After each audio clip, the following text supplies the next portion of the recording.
السلام علیکم۔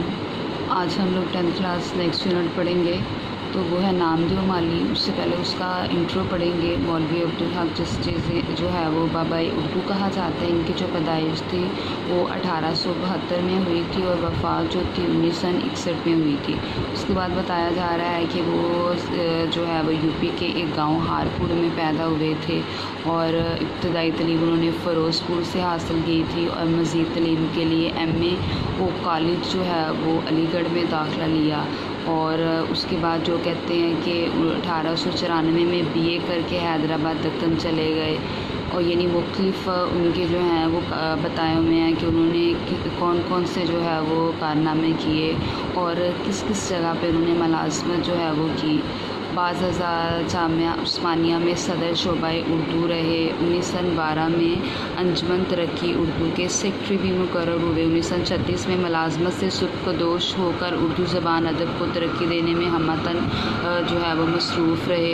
1949 میں پاکستان آ گئے اور 1961 تک انجمن ترقی اردو پاکستان کے صدر رہے، اور ان کی جو خدمات تھی زبان ادب اردو کے اطراف میں الہ آباد یونیورسٹی اور علی گڑھ مسلم یونیورسٹی نے انہیں ڈاکٹریٹ کی اعزازی جو ڈگریاں تھیں وہ حاصل کی۔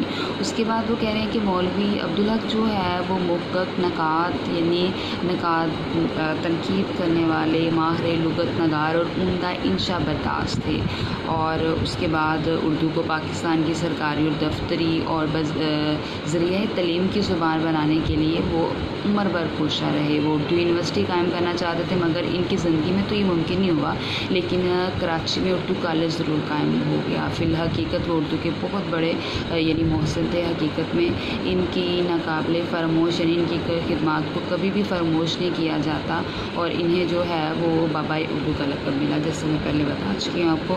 ان کا ادبی جو اسلوب ہے وہ صاف سادہ اور دلکش ہے، دل پرست رکھنے والا ہے۔ انہوں نے لغت تیار کیا، لیکن ان کا سب سے خوبصورت جو کام ہے وہ ان کے خاکے ہیں، جن میں یہ ساری خوبیاں ہیں اور ہر پڑھنے والا متاثر ہوتا ہے۔ ان کی تصانیف بتائی ہوئی ہیں: محروم دلی، کالج سید احمد خان، حالات افکار، اردو کی ابتدائی نشر، امام صوفیہ کرام کا کام، افکار حالی اور مقدمات عبدالحق، خطبات عبدالحق اور چند ہم اثر شامل ہیں۔ یہ جو ہے وہ ان کا انٹرو تھا۔ ان کی آگے سٹوری پڑھیں گے، نامدیو مالی۔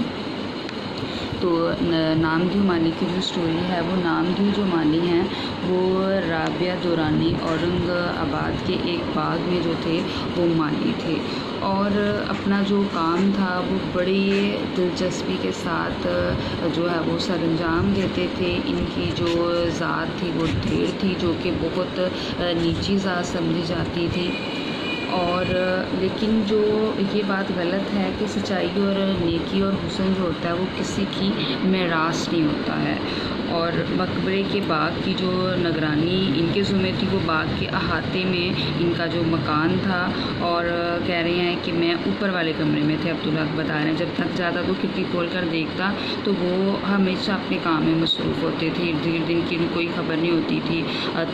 پودوں کی تراش خراش اور الٹے پاؤں پیچھے ہٹ کر ان کی خوبصورتی کا جائزہ لیتا اور دل ہی دل میں خوش ہوتا رہتا، اور ان کے کام کی جو ہے وہ لگن جو ہے وہ اس قدر تھی، اس قدر وہ دلچسپی اور مگن ہو کر کام جو تھے وہ کرتے تھے۔ ان کی کوئی اولاد نہیں تھی، لیکن وہ ہر پودے کو اپنی اولاد کی طرح سنبھال